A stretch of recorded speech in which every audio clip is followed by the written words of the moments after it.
What if the reason love keeps slipping through your fingers isn't bad luck, but the way your brain thinks it's protecting you? Here's the harsh truth most people never hear. Overthinking doesn't make you emotionally intelligent. It makes you emotionally unavailable with better vocabulary. You replay texts like they're crime scene footage.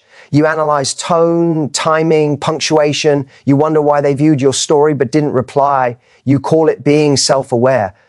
But what it really is fear wearing a graduate degree. And fear has a cost. Because while you're inside your head, real love is happening in real time without you. This is the ordinary world of our story. You're not broken. You're not unlovable. You're just stuck in a loop where your mind is constantly running simulations instead of letting your heart experience reality. Every what if feels responsible. Every pause feels mature. Every emotional wall feels justified. But here's the ticking time bomb. Attraction doesn't grow in environments where everything is audited. People don't fall in love with your analysis. They fall in love with your presence. And overthinking quietly kills presence. Quick reality check. If overthinking actually worked, you'd be in the healthiest relationship of your life by now. You're not. Let that land.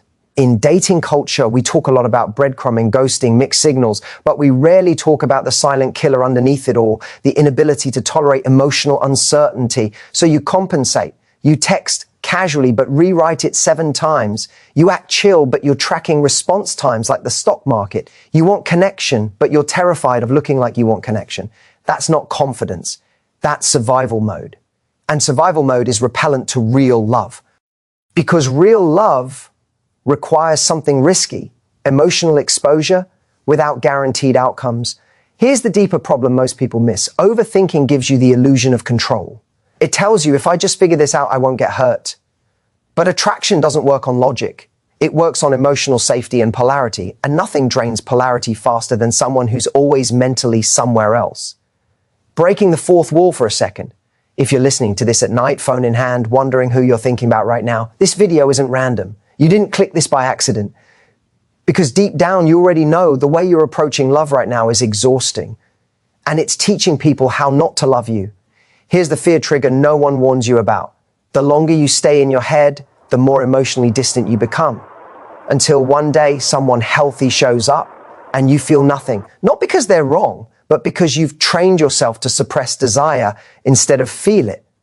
That's the real danger. Be honest. When was the last time you felt excited without immediately questioning it? Exactly. But this is where the journey actually begins. Because overthinking isn't your enemy. It's a misdirected protector. And once you understand why your mind does this, you can stop fighting yourself and start attracting love that feels calm, grounded, and real. But first, we have to expose the one belief that keeps you stuck in this cycle. And that's where things get uncomfortable. Here's the uncomfortable realization most people avoid their entire lives. You didn't start overthinking because you're anxious. You started overthinking because at some point trust stopped being safe. This is the moment in the hero's journey where the hero realizes the problem isn't out there, it's internal, subtle, conditioned. Maybe you were ghosted when you were genuine. Maybe you cared more than the other person and paid for it. Maybe you watched someone slowly pull away without explanation and your brain learned a brutal lesson. Next time, don't feel first, think first. So your mind stepped in like an overprotective older sibling. It said, I've got this. I'll scan for red flags. I'll predict abandonment. I'll make sure we never look foolish again. And at first, it worked. You avoided embarrassment. You avoided vulnerability. You avoided getting blindsided, but you also avoided connection. This is the call to adventure most people ignore, realizing that the same mental strategy that once protected you is now sabotaging you because attraction doesn't grow where everything is monitored. Overthinking turns dating into a performance review. Love becomes a negotiation. Chemistry becomes a risk assessment. And slowly, without realizing it, you stop leading with energy and start leading with defense. Let me ask you something sharp. Have you noticed you feel calmer when someone pulls away and more anxious when they lean in? That's not intuition. That's conditioning. Your nervous system got used to unpredictability, so stability now feels suspicious. When someone texts consistently, you question their depth. When someone is unclear, your mind lights up like, this feels familiar. And familiarity is not attraction, it's memory. This is where the fear trigger deepens. If you don't interrupt this pattern, you don't just attract unavailable people, you become one, you respond slower than you want to, you hide excitement to not scare them off. You delay honesty until the moment passes, you think you're being strategic. But what you're really doing is teaching people that access to you is confusing. And here's the part no one tells you. Emotionally healthy people don't chase confusion, they opt out, which means the longer you stay in your head, the more you filter out the very love you claim you want. Breaking the fourth wall again. If this feels a little too accurate right now, don't click away. This is the edge of the shift. Because the solution isn't stop thinking. That advice is lazy. Your mind isn't the enemy. It's just outdated software running an old survival program. The real call to adventure is this: learning how to feel without spiraling, how to stay present without self-abandoning, how to lead with grounded confidence instead of hypervigilance. That's when something wild happens.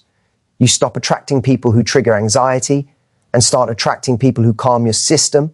But before we talk about how to rewire that, we have to confront the biggest lie overthinkers believe about attraction. A lie so normalized it's destroying modern dating without anyone noticing. And once you see it, you can't unsee it. Here's the lie that keeps intelligent, self-aware people trapped longer than anyone else. If I just understand this better, I'll finally feel secure. That belief sounds reasonable, sophisticated even. It turns emotional chaos into a puzzle, something you can master if you just think hard enough. This is the refusal of the call in the hero's journey, not because you don't want love, but because part of you doesn't trust what happens when you stop micromanaging it. So you delay the shift. You watch videos, you read threads, you analyze attachment styles like astrology for the emotionally literate. You label behaviors, avoidant, anxious, breadcrumbing, thinking the label itself is progress. But insight without embodiment is just procrastination in a nicer outfit. Be real. How many aha moments have you had that changed absolutely nothing? Exactly. Here's the fear underneath the lie. If you stop overthinking, you might actually feel hope again. And hope is dangerous because hope makes loss possible. So instead you stay hyper-rational. You tell yourself you're protecting your peace, but your peace feels numb, quiet, flat. That's not peace, that's emotional sedation. And here's the most dangerous part. Overthinking slowly rewires your attraction system. You stop being drawn to warmth and start being drawn to uncertainty, because uncertainty keeps your mind busy. It gives you something to solve. Healthy love, it doesn't activate your anxiety, so your brain mistakes it for boredom. This is why so many people say the spark just wasn't there, when what they really mean is my nervous system didn't recognize chaos. Breaking the fourth wall. If you've ever missed someone who didn't treat you well more than someone who did, this is why your mind equated intensity with meaning, effort with value, confusion with chemistry, and overthinking became the glue holding that illusion together. But here's the urgency trigger. Every year you stay in this pattern, your tolerance for calm shrinks. Stability starts to feel foreign. And the longer that goes unchallenged, the harder it becomes to emotionally attach to anyone who's actually available. This is how people wake up one day saying, why do I only want people who don't want me? It's not fate, it's conditioning. What if the reason love hasn't worked isn't because you care too much, but because you don't let yourself feel enough?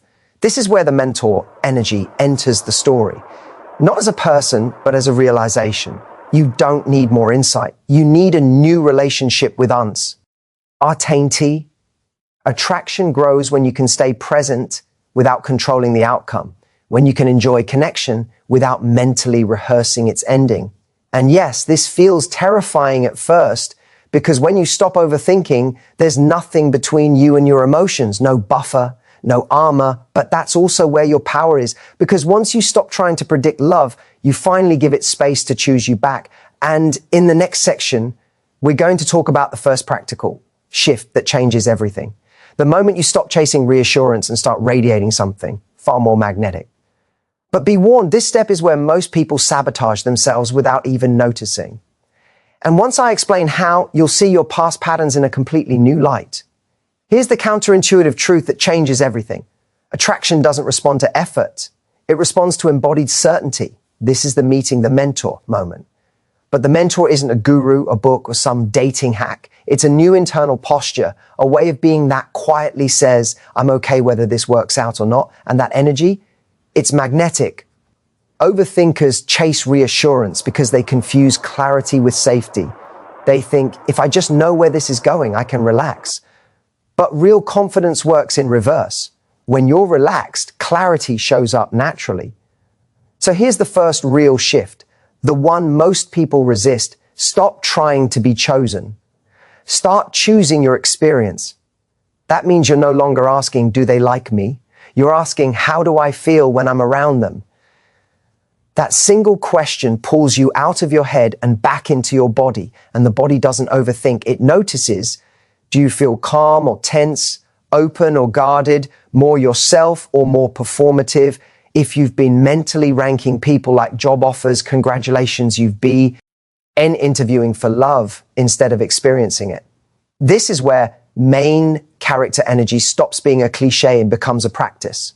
Main characters aren't passive. They don't wait for the plot to happen to them. They respond honestly to what's in front of them. And honesty doesn't mean oversharing. It means alignment. You text when you want to text. You express interest without strategizing how it will land. You leave situations that drain you without needing a dramatic reason. This is terrifying at first because it removes the safety net of overanalysis. You're no longer hiding behind being chill or playing it smart. You're showing up clean. And here's the excitement trigger. When you do this, two things happen fast. One, people who are feeding off ambiguity fall away. Two, people capable of real connection lean in.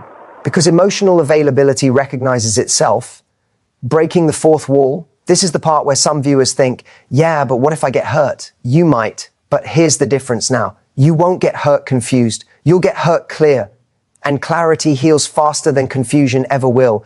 Overthinking drags pain out over months. Presence condenses it into moments and then releases it. Your brain wants guarantees. Love wants courage. They will never fully agree, but they can coexist. This mentor shift teaches you how to tolerate uncertainty without spiraling.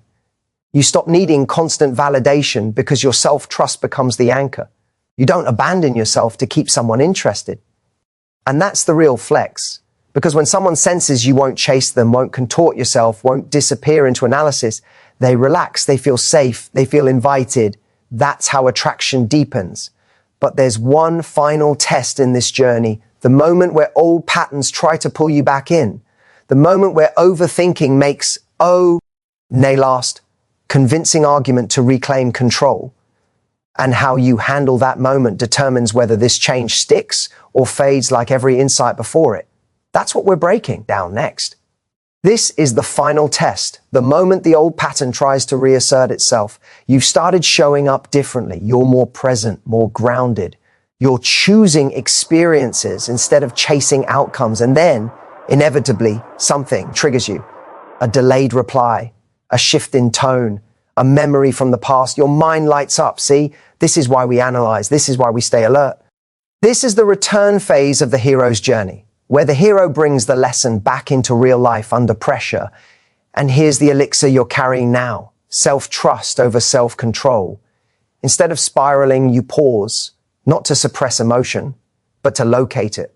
You ask a different set of questions. Now, is this anxiety coming from the present or the past? Am I responding to what's happening or what I'm afraid might happen?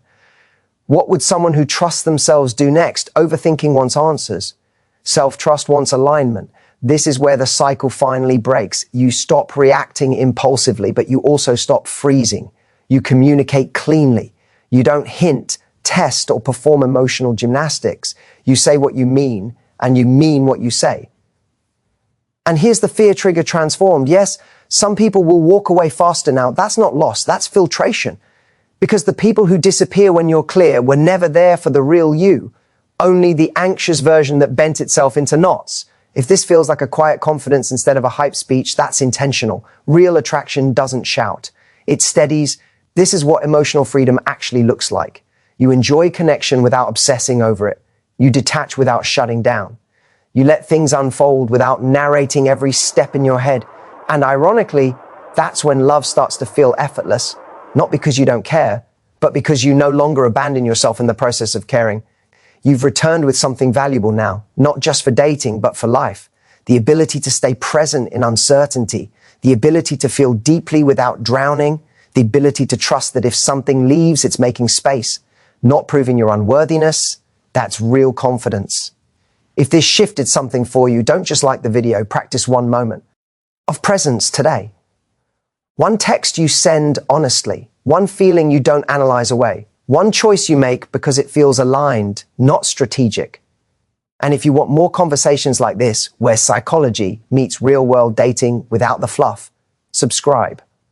This channel isn't about chasing love. It's about becoming someone love doesn't feel chaotic around, because once you stop overthinking, you don't just attract love, you recognize it when it arrives.